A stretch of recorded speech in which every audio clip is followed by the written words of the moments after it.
Hi everyone. Welcome to video on cybersecurity. In this video we are gonna see, what is cybersecurity? Components of computer system. Goal of cybersecurity. What is data? Why do we need cybersecurity? Okay, so let's jump in. What exactly cybersecurity is? Cybersecurity is the ongoing effort to protect networked systems and all of the data from unauthorized use, from getting manipulated or being misused. So, we can define cybersecurity as the protection of computer system and networks from information disclosure, damage of their hardware, software or electronic data, as well as from the disruption or misdirection of the services they provide.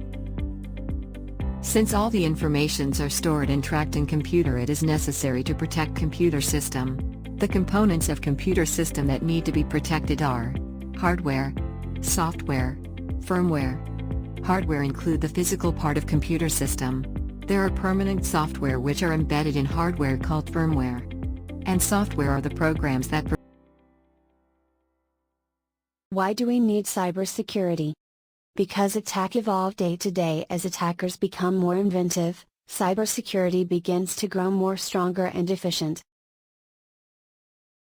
Cybersecurity is important in order to protect our system and information from hackers and attackers so that we can avoid data breaches and other cybercrimes. As well as to protect cloud services, since in cloud storage data is backed up. Alright guys. That was it about introduction to cybersecurity. Thanks for watching.